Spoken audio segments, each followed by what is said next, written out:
Vamos a leer juntos 1 Corintios 6, los versículos del 9 al 11. ¿Están listos? Dice así la palabra del Señor. ¿O no sabéis? Ustedes conmigo, ¿no? ¿Y no sabéis que los injustos no heredarán el reino de Dios? No erréis, ni los fornicarios, ni los idólatras, ni los adúlteros, ni los afeminados, ni los que se echan con varones, ni los ladrones, ni los avaros, ni los borrachos, ni los maldicientes, ni los estafadores heredarán el reino de Dios. Y esto erais algunos, mas ya habéis sido lavados, ya habéis sido santificados, ya habéis sido justificados en el nombre del Señor Jesús y por el Espíritu de nuestro Dios. Qué hermoso.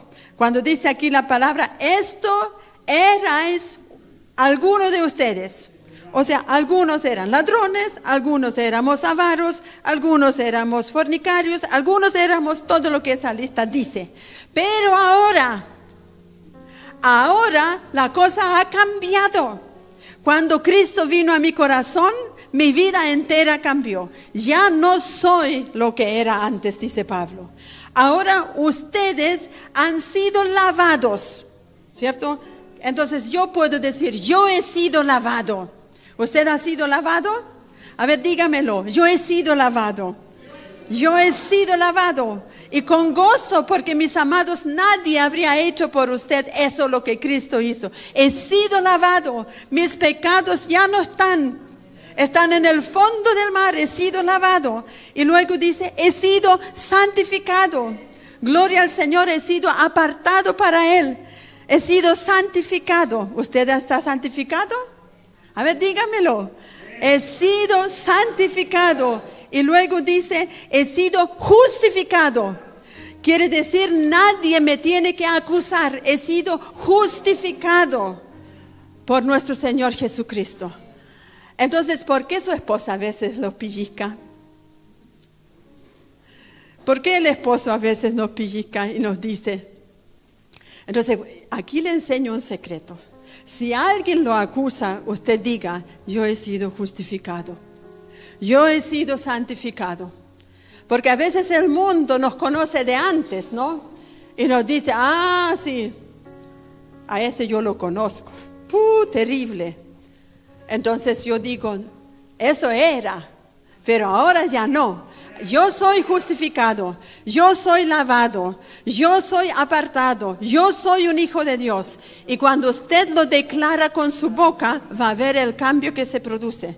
A veces luchamos por dejar nuestra vieja naturaleza y tratamos de, como dicen aquí en Chile, de portarnos bien como cristianos. Y no lo logramos porque no usamos nuestra boca.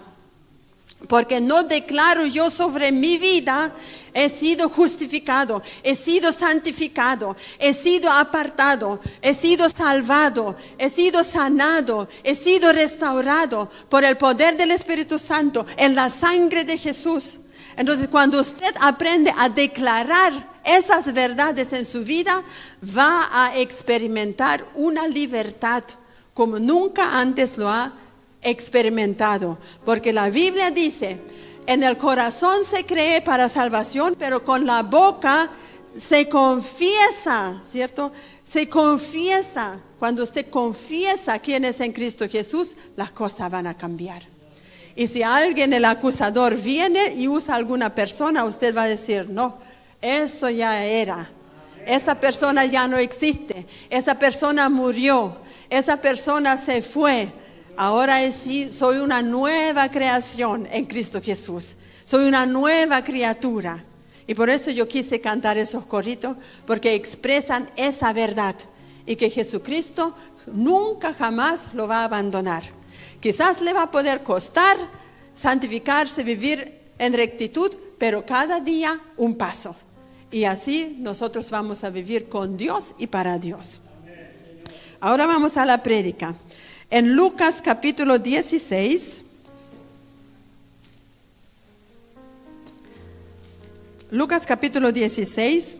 vamos a leer una parábola que algunos consideran que es la que menos se predica porque uno puede malentender algunas cosas que Jesús está tratando de decir. La vamos a analizar hoy.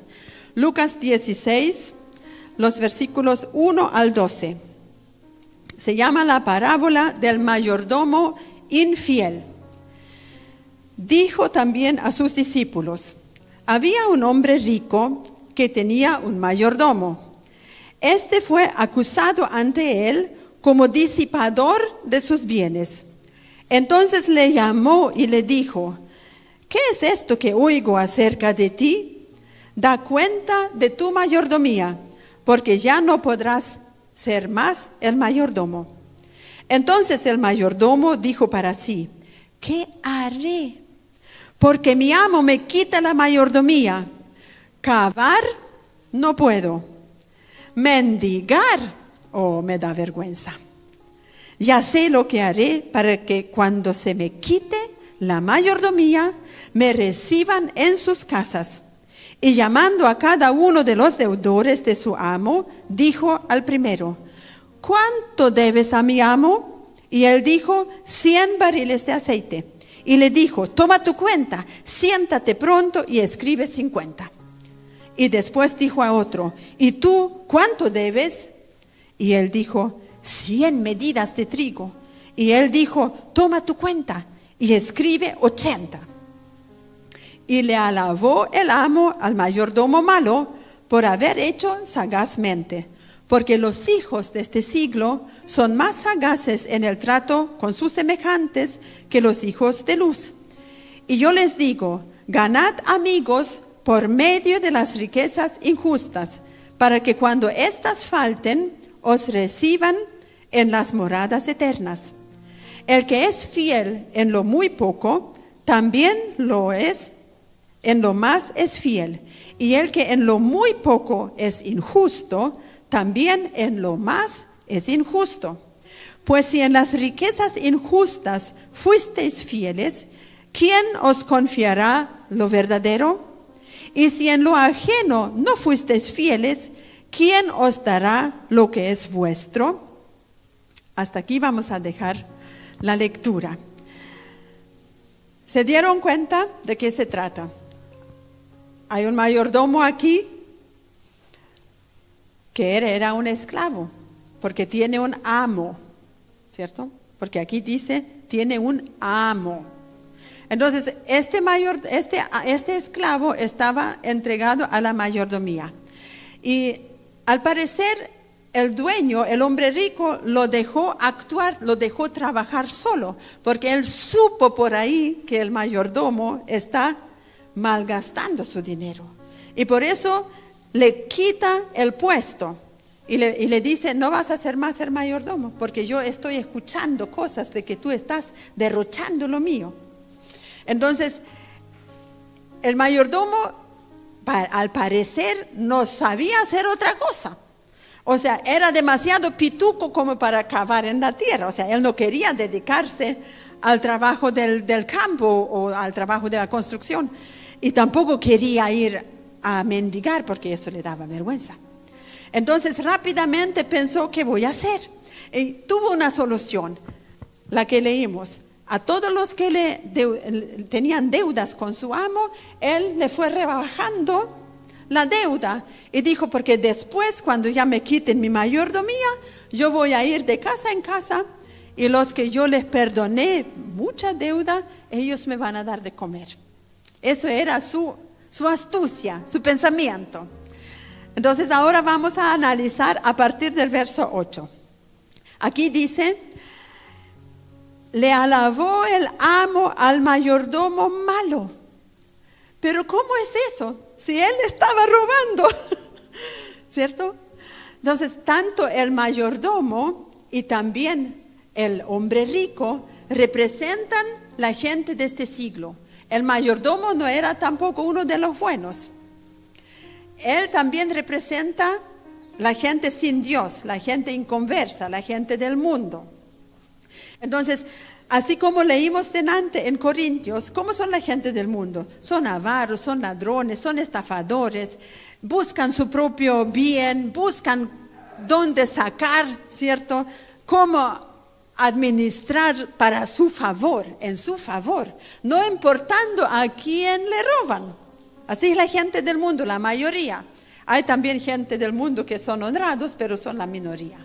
Entonces, este mayordomo, sin embargo, lo alaba, pero no porque lo había engañado, sino que aquí en el verso dice, por haber hecho sagazmente, inteligentemente, proveyendo para sí, pero según lo que se usa en el mundo, no según Dios. Eso es muy importante, que no confundamos las cosas. Aquí el Señor no quiere que nosotros aprendamos a hacer eso, sino que el Señor nos advierte que nosotros como hijos de Dios tenemos que hacer la diferencia. Porque la gente del mundo, algunos se comportan como como no gastan lo suyo, son generosos con lo ajeno. Yo cuando trabajaba en el mundo, trabajé en un banco y también trabajé por un tiempo en la oficina de una imprenta y ahí estaba a cargo de la caja también. Y cuando venían algunos de los subjefes, que ellos tenían autoridad para invitar a algunos clientes a ir a comer a un restaurante, y cuando traían las boletas y yo las revisaba y las preparaba para dar cuenta, yo pensaba dentro de mí, estos gastan y gastan la plata de los dueños como que si fueran ricos, se iban a los mejores restaurantes. Y cuando yo veía todo lo que se habían consumido, yo quedaba de verdad con la boca abierta y dije, claro, como no es de su bolsillo, es fácil invitar a los clientes. Total, el jefe paga, ¿cierto? El jefe paga. Y cuando alguien trabaja en un taller, por ejemplo, y se echa a perder cualquier cosa, pues ¿qué importa? Si el jefe compra otra. Se quemó la máquina porque yo no me fijé. Allá el jefe, lo voy a llamar al tiro, que no puedo seguir trabajando porque se quemó la tontera. Pero no le voy a decir que era mi culpa, ¿cierto? Entonces así es la gente del mundo. Siempre buscan su propia salida. Entonces eso es lo que el hombre rico le alabó a su mayordomo. Que a pesar que me robaste, pero te supiste cómo salir, ¿no? Mira tú, así le alabó en ese sentido. Como también nuestros políticos, ¿cierto? Gastan y gastan y gastan la plata del hombre rico. ¿Y quién es el hombre rico en ese caso? Chile, nuestra nación. Como en cada nación, los políticos ellos mismos se ponen el sueldo, ¿cierto? Y cuando van por ahí, ellos gastan y gastan, hacen sus vacaciones, gastan, toman el avión del gobierno con la plata de todos nosotros. Entonces, así es la gente del mundo. Entonces, ellos más encima se alaban entre sí, como este hombre rico, se alaban entre sí y se adulan, pero todo en beneficio de ellos mismos. Ahora, en el verso 8, vamos a seguir leyendo. Y alabó el amo al mayordomo malo por haber hecho sagazmente. Y ahora viene lo que Jesús nos quiere revelar a nosotros. Porque los hijos de este siglo, o sea, los incrédulos, son más sagaces en el trato con sus semejantes que los hijos de luz. Entonces, fíjense, ahora hay aquí una separación. Jesús separa el trato que tiene el mundo con sus semejantes y por el otro lado el Señor pone el pueblo de Dios. Que nosotros tenemos que tener también un trato entre nosotros, pero diferente a lo que se hace en el mundo. Y esa es la tristeza que a veces a uno le da al mirar a todos aquellos que se llaman cristianos, porque usan la misma astucia del mundo, son tan sinvergüenza como los que no conocen a Jesús, son tan ladrones y no han cambiado. Mas el Señor, cuando Él venga, le va a decir, ¿por qué me dices, Señor, Señor, si tú no haces lo que yo te mando? ¿Y esos a dónde van a ir? Al fuego eterno. Pero por este otro lado, Jesús dice, ellos tratan a sus semejantes de esa forma, mas en mi reino no debe ser así. ¿Cómo debe ser el trato entre nosotros los hijos de Dios? Tenemos que ser bondadosos el uno con el otro. No mirar solamente por lo propio mío, sino también por los demás. Jesús dijo, un nuevo mandamiento les doy para que ustedes se amen como yo les he amado. Tenemos que ser perdonadores, interesarnos por la vida del otro, interceder por la vida del otro. Y le quiero leer solamente 2 versículos, o 3. Hebreos capítulo 10, el verso 24 dice, y considerémonos unos a otros para estimularnos al amor y a las buenas obras. O sea, usted, mi amado, tiene que estimularme a mí al amor y a las buenas obras. Usted está en todo su derecho en reclamar el amor fraternal. Si usted siente que nadie se preocupa por usted, vaya a la persona, a sus hermanos y manifiéstelo, ¿cierto? Manifieste que necesita que se preocupen de usted. A veces, ¿por qué nadie se preocupa por alguien? Porque no se sabe. Pero cuando uno manifiesta, entonces ya se sabe. Entonces me puedo preocupar. Tenemos que ser un poquito más abiertos en el pueblo de Dios para poder ayudarnos mutuamente. Luego dice Filipenses 2, el verso 3, nada hagan por contienda o por vanagloria, antes bien con humildad, estimando cada uno a los demás como superiores a él mismo. Y eso se lee fácil, pero no es tan fácil tampoco. Porque cada uno de nosotros, algún pellizquito de egoísmo nos queda. Por ahí todavía hay ese pensamiento que me reconozcan, que se den cuenta todo lo que yo hago. ¿Cómo nadie se da cuenta que yo canto mejor que la otra? ¿Cómo nadie se da cuenta que yo toco mejor la guitarra? Yo sé, mi esposo la toca mucho mejor y él podría haber tocado los coritos fantásticamente, pero yo no quise que él tocara, ni siquiera se lo comenté, porque yo quise tocar, a pesar que quizás no toco tan bien, pero era mi canción para el Señor. Entonces, no porque alguien lo sepa hacer mejor, lo mío no vale, ¿cierto? Entonces, eso hay que ser humilde. Yo limpio el templo mejor que la hermana. Bueno, entonces enséñele cómo se puede hacer mejor, ¿cierto? Pero para eso hay que tener humildad en el corazón y estimarnos los unos a los otros. Yo oro mejor. Pero ¿quién da la medida, cierto? Si ustedes se acuerdan, Jesús dijo, algunos de nosotros van a dar 100% fruto, otros van a dar 60%, otros van a dar 30%. Y el Señor no critica a los que dan 30%, porque según cada uno, según su capacidad. Si usted ora 5 horas, gloria a Dios. Pero si el otro alcanza 15 minutos, no lo critique, sino que anímelo, pero no lo critique. A lo mejor a los ojos del Señor esos 15 minutos valen tanto como sus 5 horas. Entonces, nosotros no estamos llamados a criticarnos entre nosotros, sino a estimularnos al amor y a las buenas obras. Y que cada uno vaya creciendo en la medida que el Señor le da el crecimiento a cada uno de nosotros. ¿Y qué dice 2 Corintios 12, el verso 15? Aquí viene algo que Pablo dice que solamente la gente madura va a decir. 2 Corintios 12, versículo 15. Pablo le escribe a esta gente, dice, y yo con el mayor placer gastaré lo mío. Escuche bien. Y yo con el mayor placer gastaré lo mío. Y aún yo mismo me gastaré del todo. O sea, me saco la mugrienta, como dicen aquí en Chile, ¿cierto? Yo estoy dispuesto a hacer lo que sea. Y luego dice, por amor de vuestras almas. Aunque amándoos más, ustedes me amen a mí menos. ¿Se fijan? esa es una persona muy madura. Porque los corintios tenían a Pablo ahí nomás. No amaban mucho al apóstol Pablo. Tampoco querían apoyar su ministerio.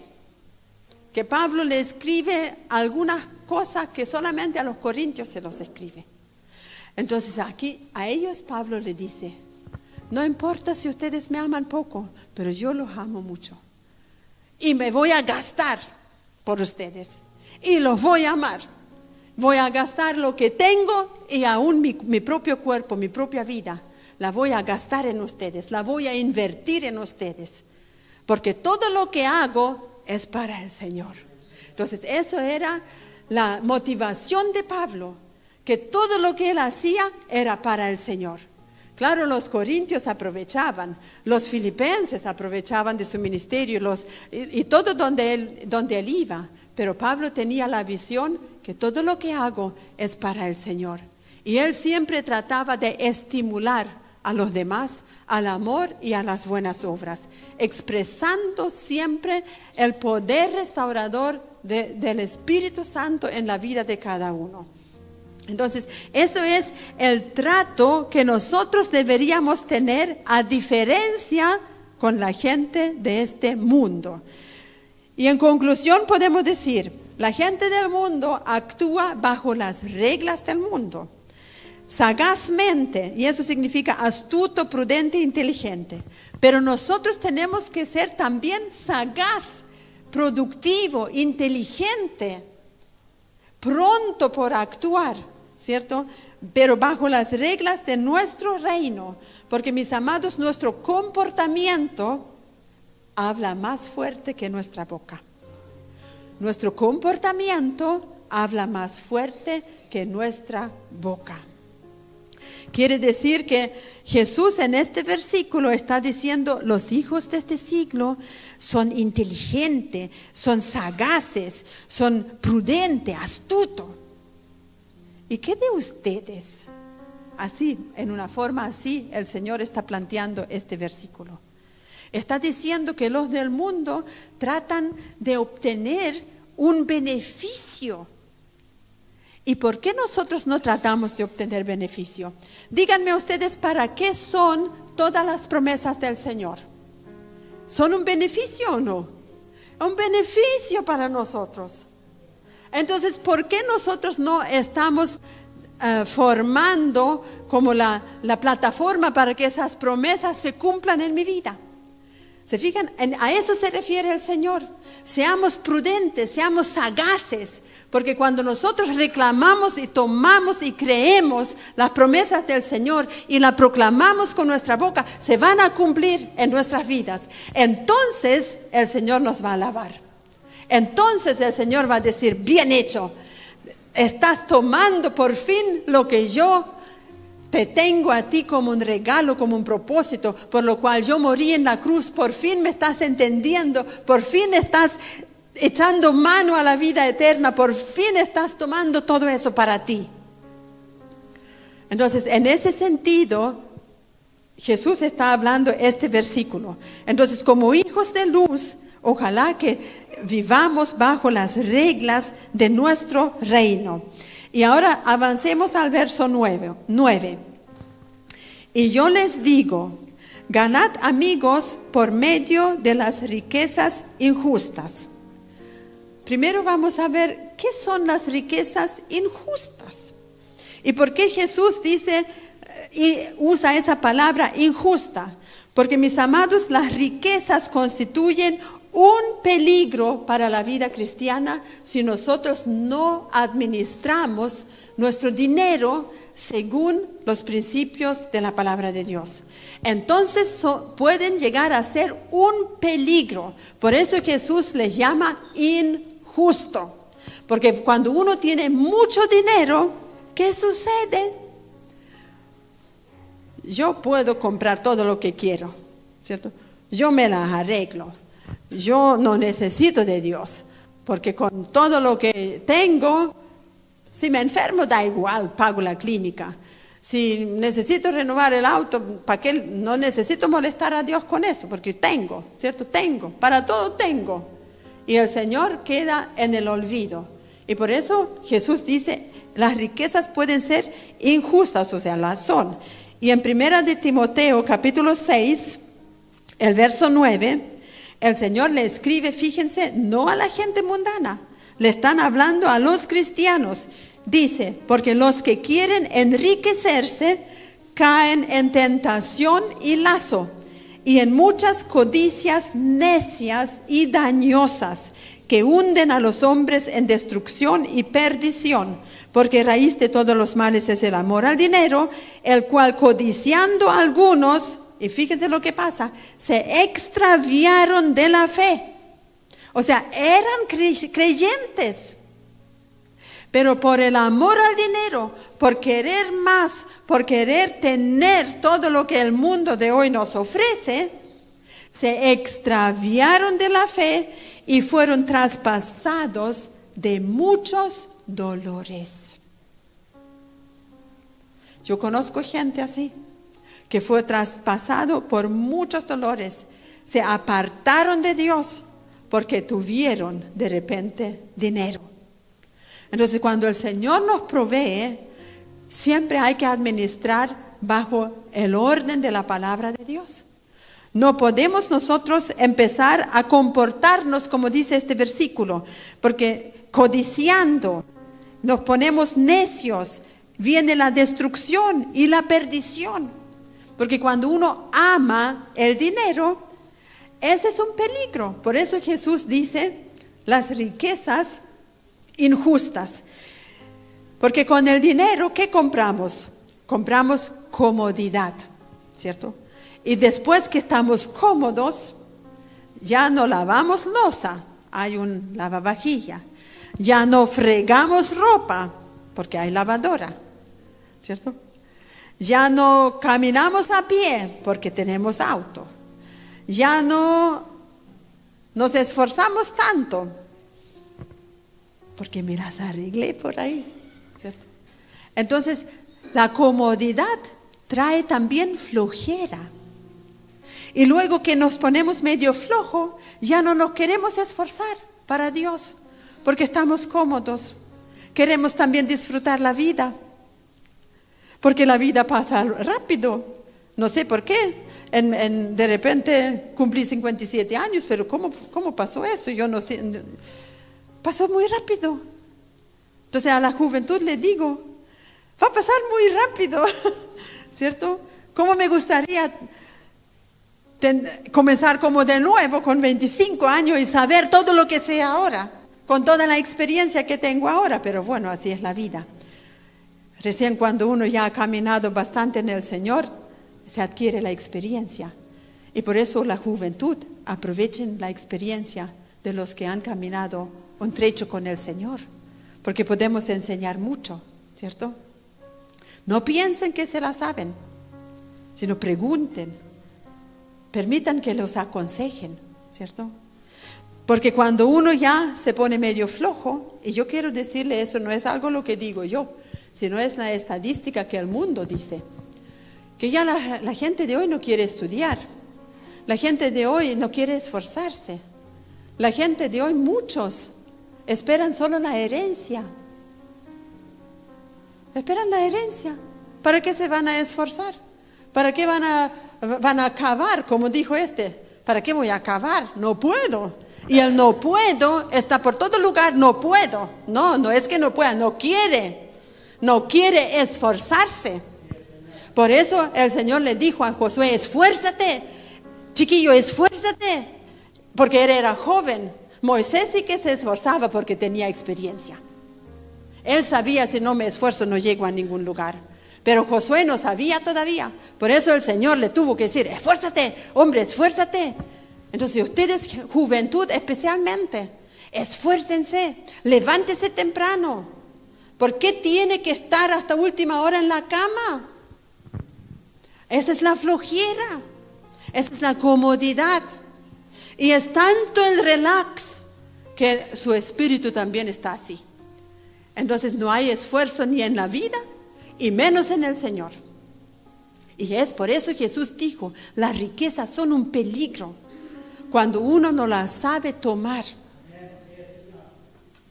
¿Y qué viene después de la falta de esfuerzo?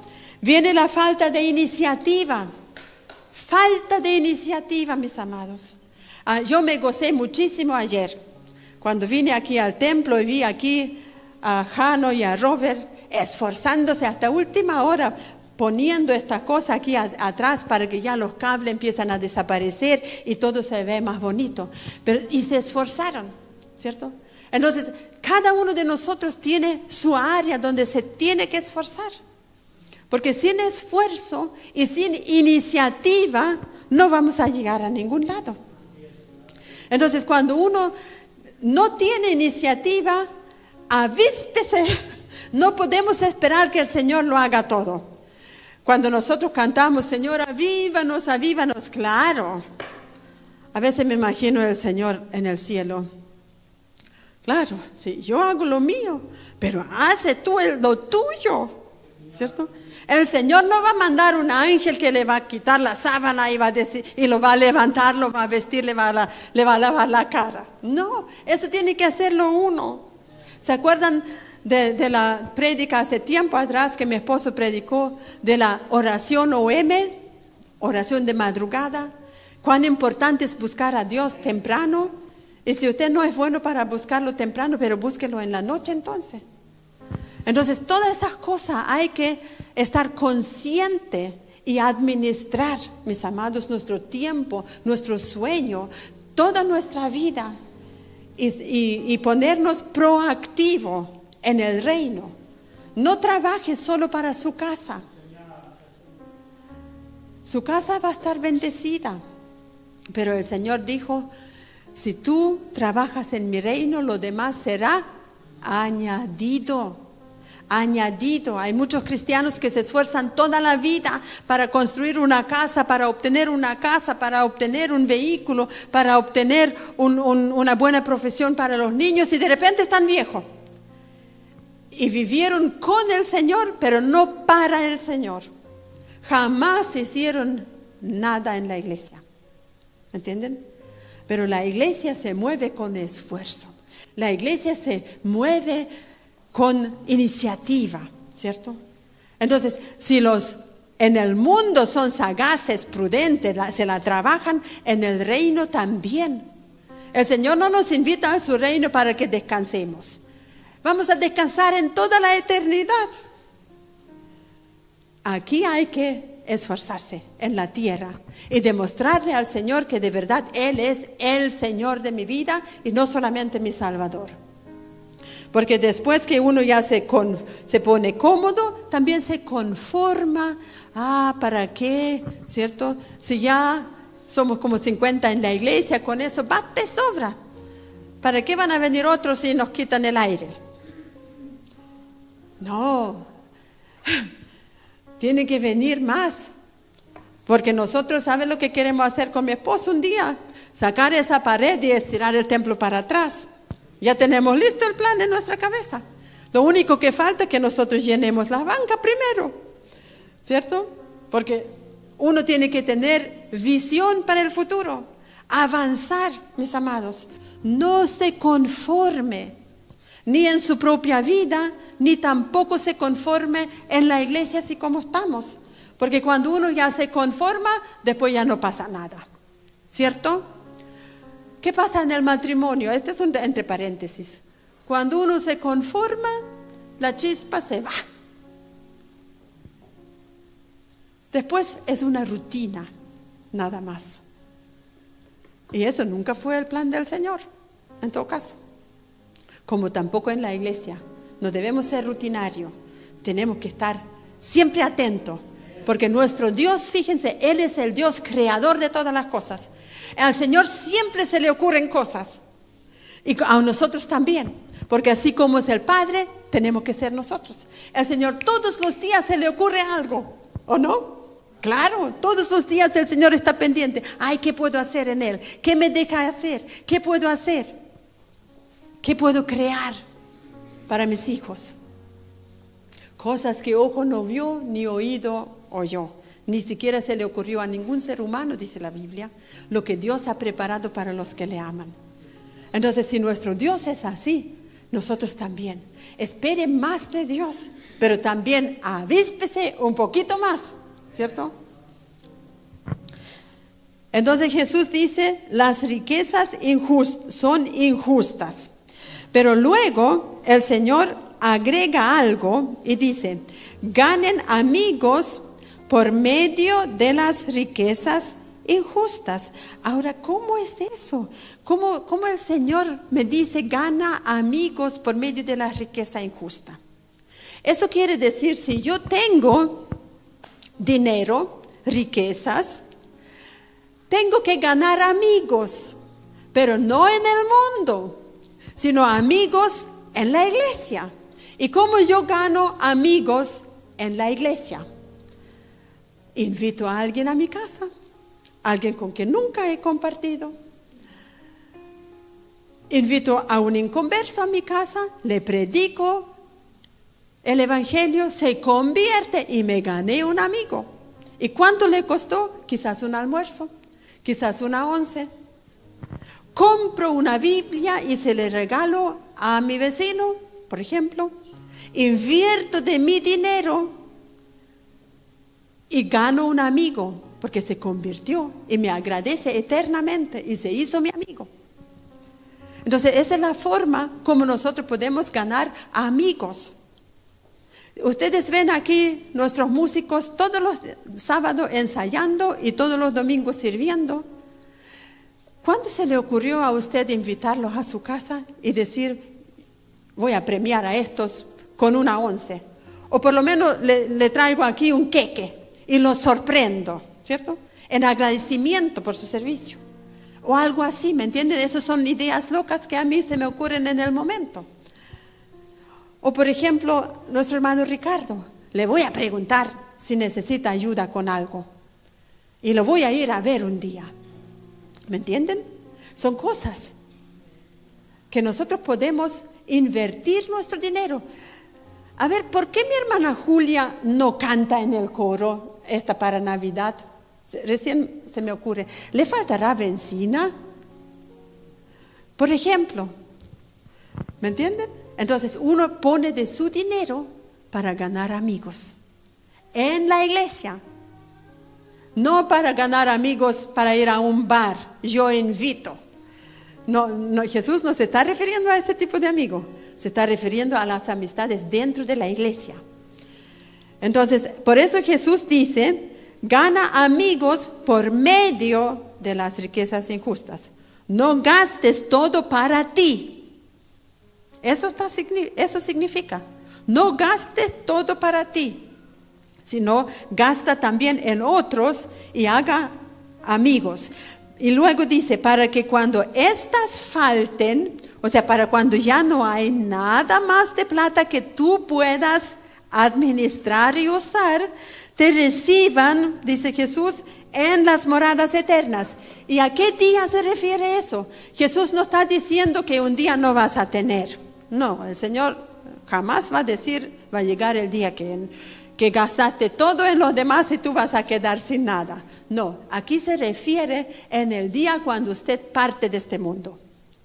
Cuando ya falta para gastar, porque ya estoy en el cajón y me van a recibir en las moradas eternas. Eso ya es lo último.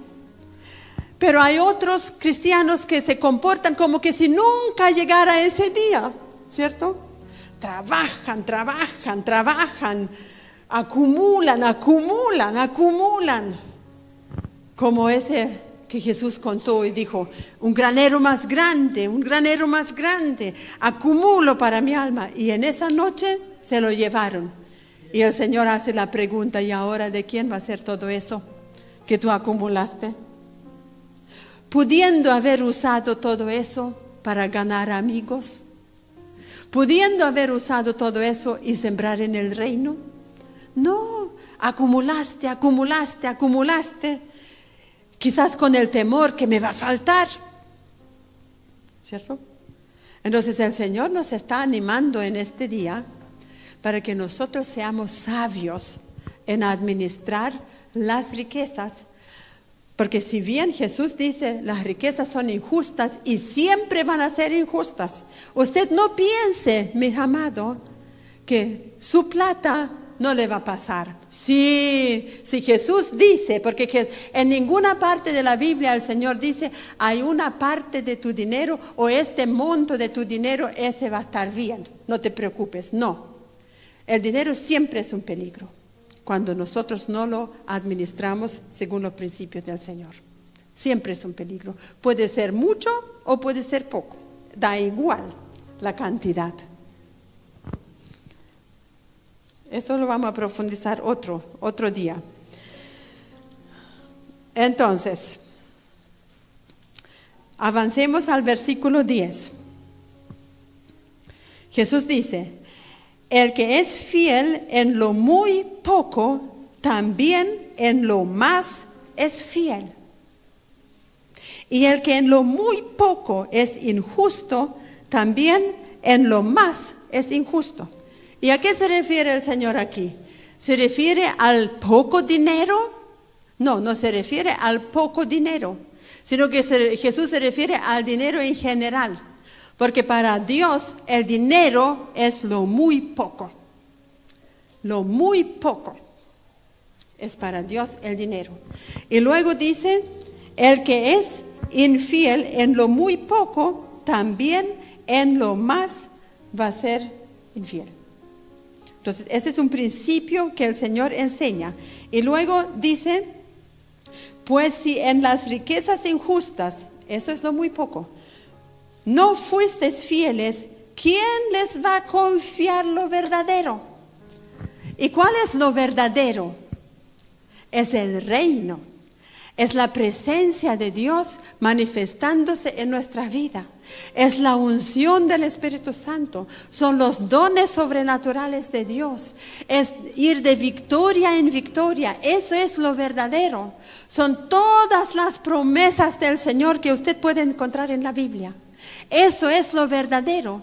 Y el Señor nos está diciendo, si tú no sabes administrar lo muy poco, o sea, lo terrenal, que es tu plata, si no sabes administrar eso, ¿cómo yo te voy a confiar lo verdadero?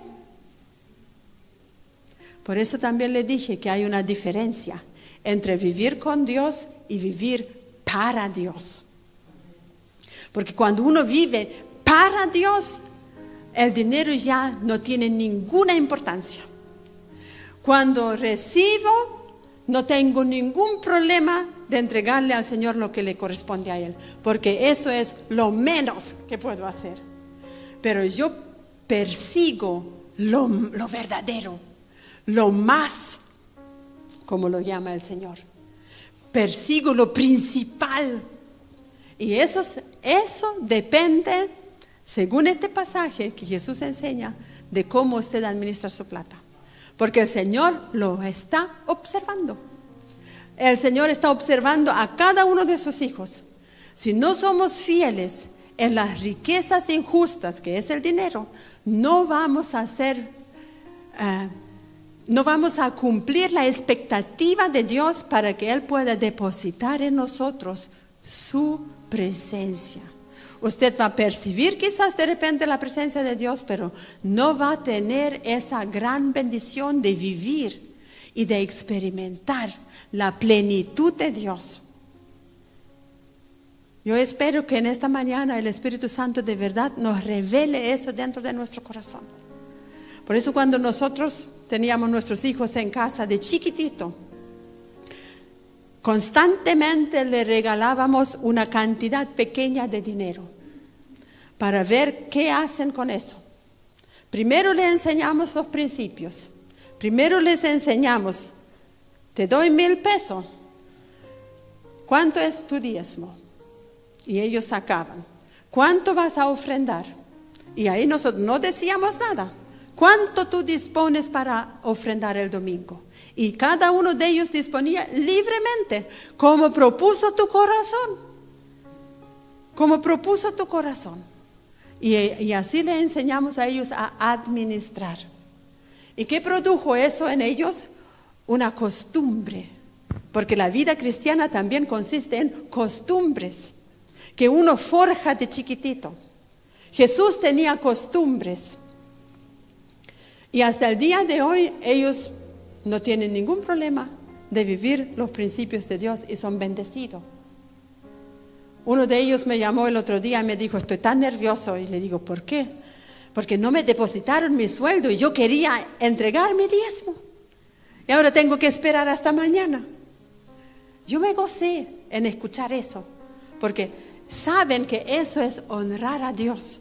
Eso es bendecir a Dios y también demostrarle al Señor que yo entiendo lo que Jesús está diciendo. Yo quiero ser fiel en la riqueza injusta para ser digna delante del Señor de recibir, para que Dios pueda decir, yo voy a depositar en ti lo verdadero, porque no es que uno se lo gane, no podemos ganarnos delante del Señor nada, pero Jesús mismo dice aquí, si no son fieles en las riquezas injustas, ¿quién te va a confiar lo verdadero? Es lo que Él dice, no lo que uno dice.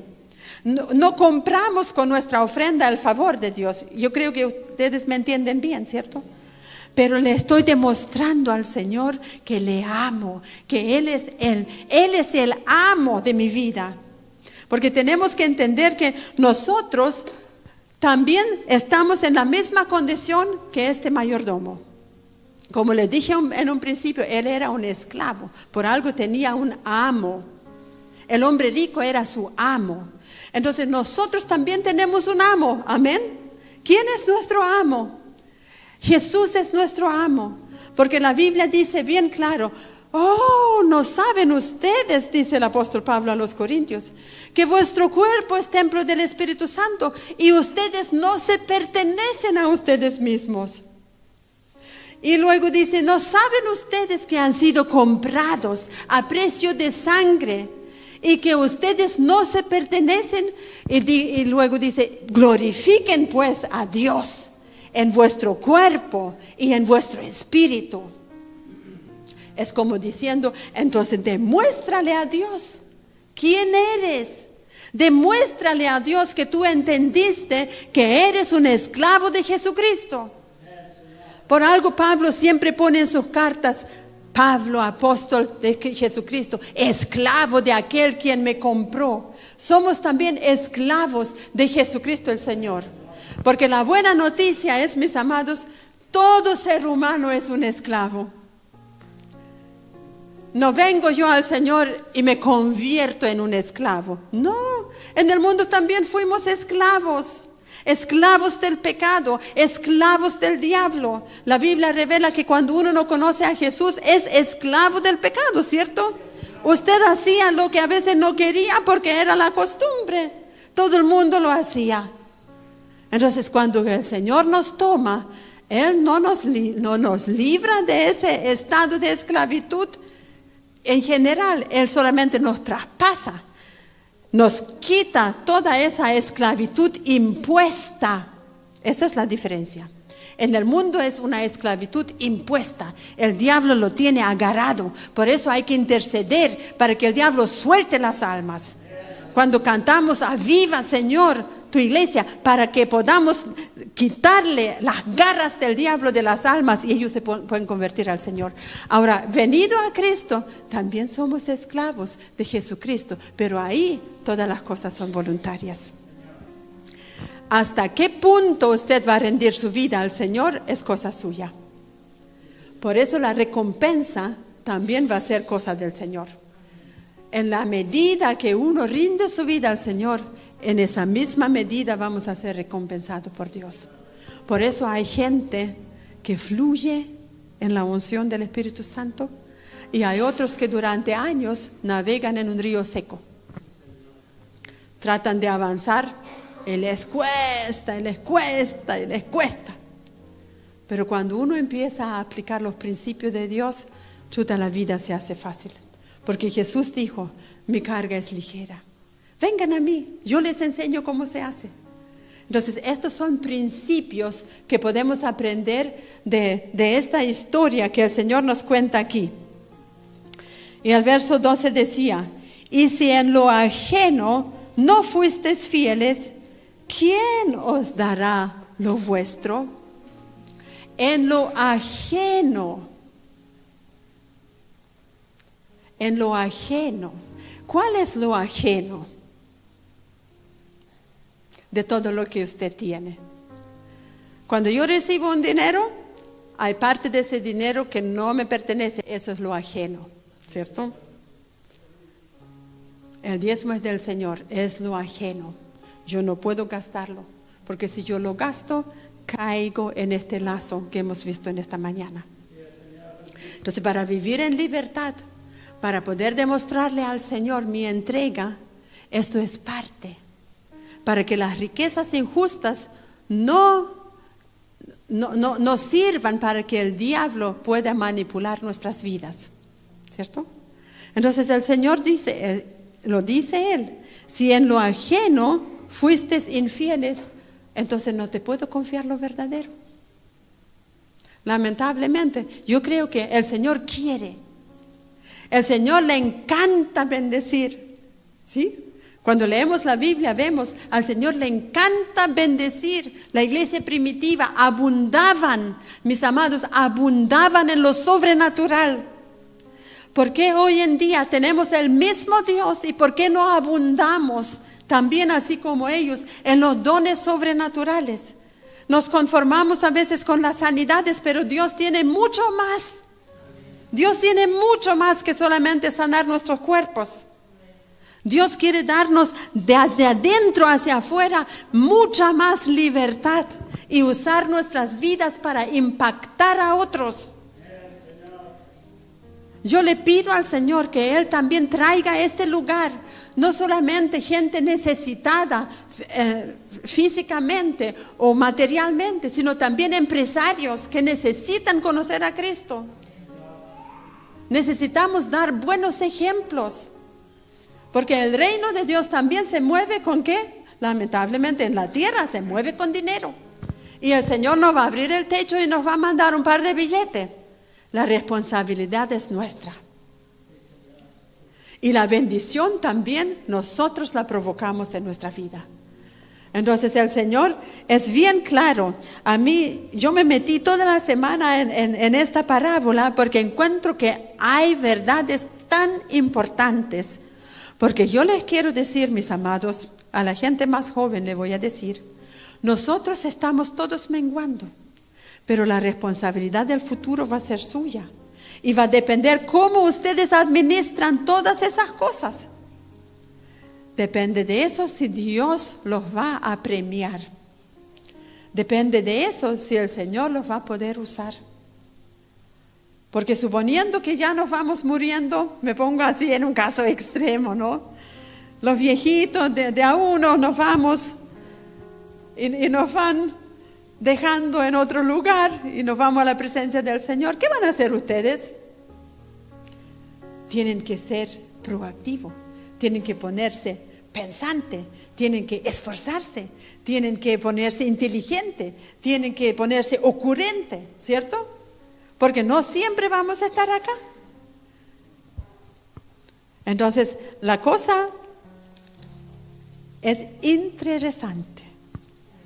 Yo lo encuentro interesante y lo encuentro desafiante. El Señor nos está desafiando en esta mañana para ser fiel en lo muy poco, para que Él nos pueda confiar lo verdadero.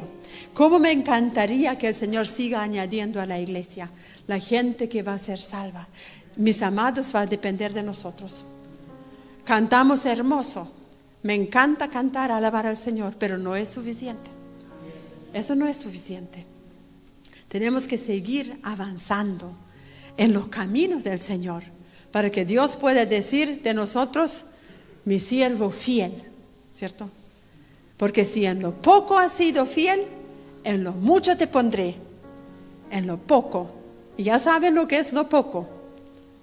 Lo poco son las riquezas injustas. Y si en lo ajeno no fuiste fieles, ¿quién les dará lo vuestro? Así que lo nuestro son todas las bendiciones que tenemos de parte de Dios. Lo nuestro es su presencia que Él promete para estar con nosotros todos los días de nuestra vida. Y eso no importando si usted es fiel o no es.